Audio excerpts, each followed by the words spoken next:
Have you ever wondered why some men seem trapped in a permanent state of struggle, while others remain unshakable in the face of chaos?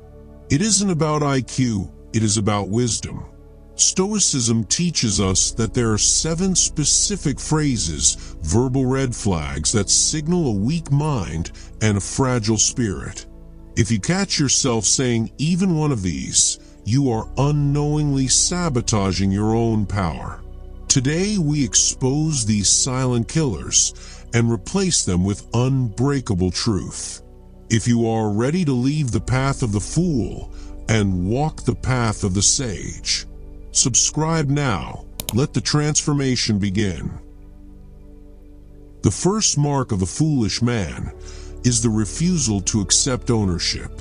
When the stupid man, and by stupid we mean philosophically unwise, faces a crisis, his first instinct is to look outward. He says, "It's not my fault. The economy is bad. My boss is unfair. My partner is difficult." He becomes the eternal victim. By blaming the world, he admits that the world has power over him. He voluntarily hands the keys to his happiness to strangers and circumstances. The Stoic, however, knows that blame is a waste of mental energy. Epictetus, the great slave-turned philosopher, taught us that there are things in our control and things out of our control. The foolish man tries to control the external and ignores the internal. The wise man ignores the external and masters the internal. Consider the story of the 2 captains navigating a storm.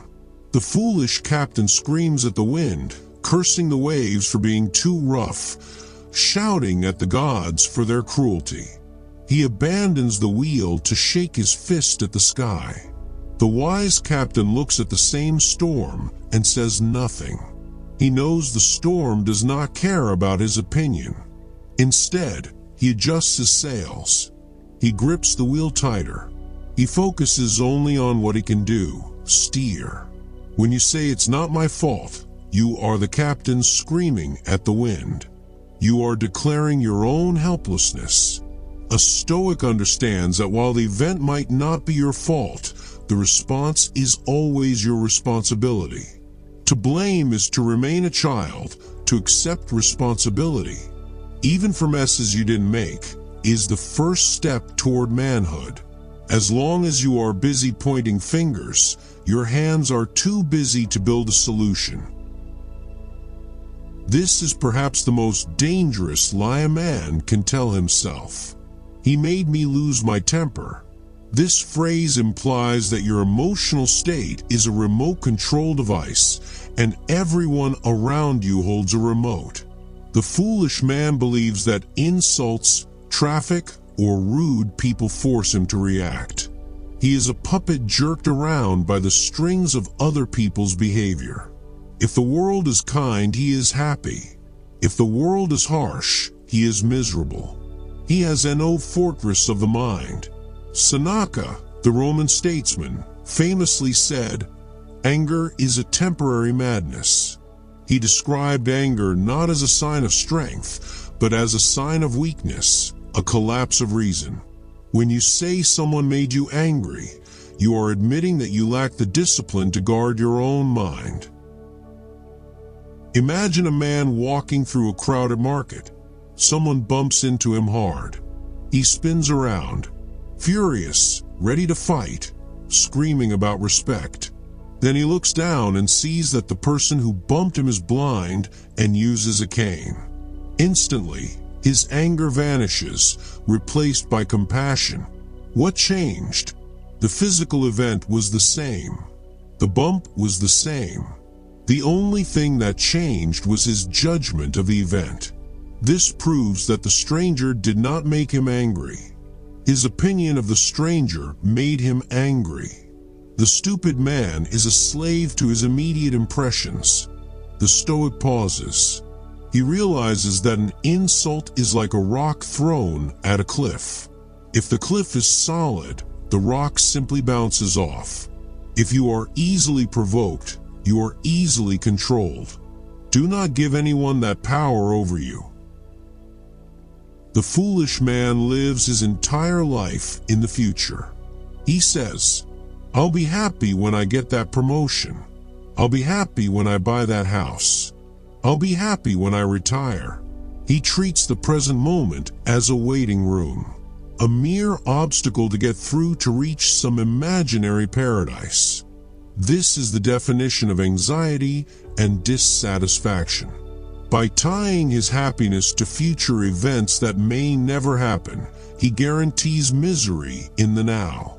Marcus Aurelius, the emperor of Rome, who had everything a man could want, wealth, power, fame, reminded himself daily to find contentment in the present duty. He wrote, "Confine yourself to the present." He understood that the future is a mist and the past is a memory. The present is the only reality we possess. There is a parable of a wealthy businessman who sees a fisherman resting by his boat at noon, laughing with his family. The businessman asks, "Why aren't you out fishing more? You could buy more boats, build a fleet, and eventually build a canning factory." The fisherman asks, "And then what?"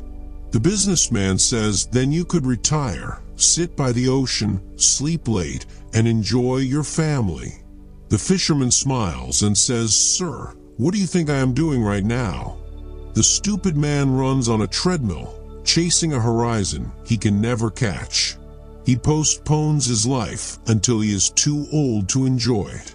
Stoicism isn't about lack of ambition.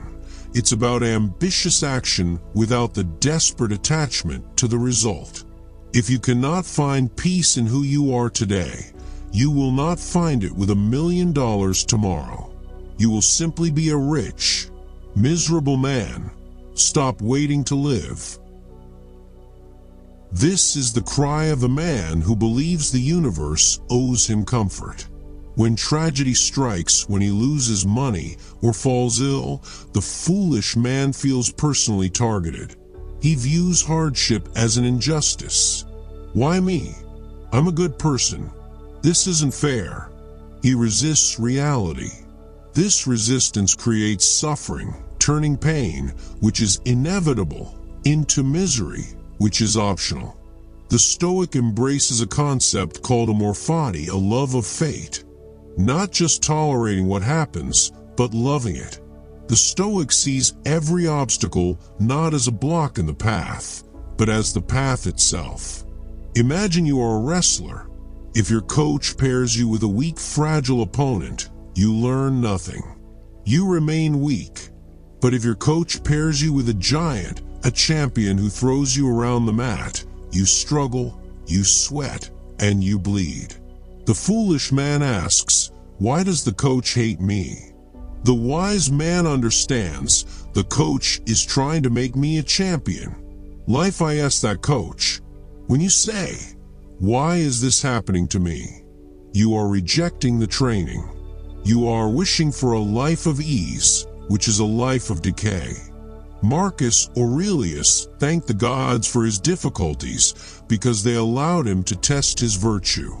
When the fire burns, everything you throw into it becomes fuel for the fire. A stupid man is extinguished by the wind.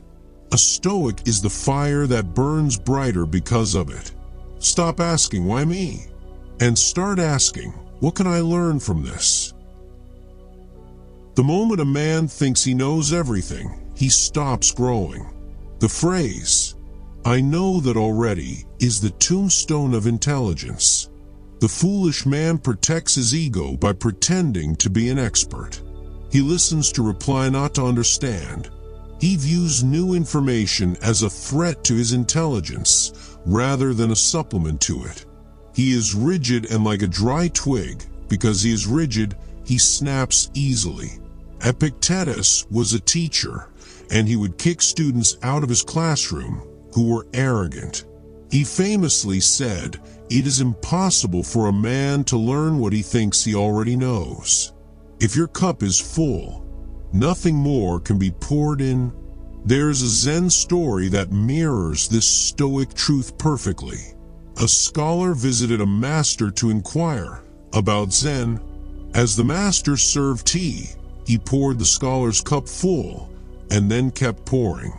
The tea overflowed, spilling onto the table in the scholar's robes. The scholar shouted, "Stop, the cup is full. No more will go in." The master replied, "Like this cup, you are full of your own opinions and speculations. How can I show you wisdom unless you first empty your cup?" The stupid man walks through life with a full cup, guarding his ignorance, terrified to admit he is wrong. The Stoic cultivates the mind of a student. He is willing to look foolish in the short term to become wise in the long term. He asks questions. He admits mistakes. He knows that true wisdom lies in admitting the vastness of what you do not know. I am too busy. I don't have time to read, to exercise, to think. The foolish man wears his busyness like a badge of honor. He mistakes movement for progress. He thinks that running around in circles means he is getting somewhere. But usually I don't have time as a lie. What he really means is it is not a priority. He has time to scroll on his phone for 2 hours, but no time to meditate for 10 minutes. Seneca wrote an entire essay on this called On the Shortness of Life. His conclusion?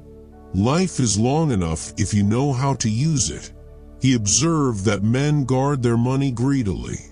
They wouldn't let a stranger steal their wallet, yet they let everyone steal their time. They give hours to meaningless arguments, days to frivolous entertainment, and years to jobs they hate. Imagine you have a bank account that deposits $86,400 every morning. But at the end of the day, whatever you haven't used is deleted. You can't save it. You would spend every cent, wouldn't you? That is your life. You get 86,400 seconds every day. The foolish man lets them drain away, distracted and unfocused. The Stoic treats time as his most precious commodity. He ruthlessly cuts out the non-essential. He says no to the good so he can say yes to the great. When a man says he doesn't have time to improve himself, he is saying he is too busy driving to stop for gas. Eventually, he will break down. Do not be the man who reaches his deathbed realizing he was busy. But he never lived. This is the ultimate cage. The foolish man lives his life for an audience that isn't watching. He buys things he doesn't need with money. He doesn't have to impress people he doesn't like. He is terrified of judgment. He censors his true thoughts and suppresses his true nature because he craves the validation of a crowd. He is a slave to the opinions of others. Marcus Aurelius found this behavior baffling. He asked, "I have often wondered how it is that every man loves himself more than all the rest of men, but yet sets less value on his own opinion of himself than on the opinion of others." Think of an actor on a stage. If he spends the whole play looking at the audience to see if they are clapping, he will forget his lines. He will trip over the set. He will ruin the performance. To perform well, he must focus on the craft, on the truth of the scene, not the applause. The stupid man is the actor looking at the crowd. He changes his personality like a chameleon to fit in. The Stoic stands firm. He values his own conscience above his reputation. He knows that fame is just noise and reputation is just what people think you are. Character is who you actually are. If you seek the approval of others, you give them the power to destroy you with a single criticism. Break the chains. Let them think what they want. You have a life to lead.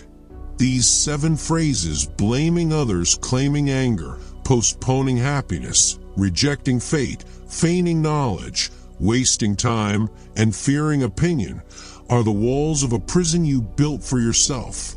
But the door's unlocked. You can walk out at any moment.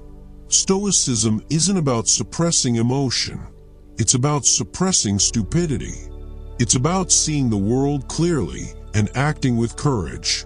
Catch yourself the next time these words try to leave your mouth. Swallow them. Replace them with responsibility, gratitude, and action. If this video added value to your life, do not let the lesson end here. Hit the like button to help others find this path.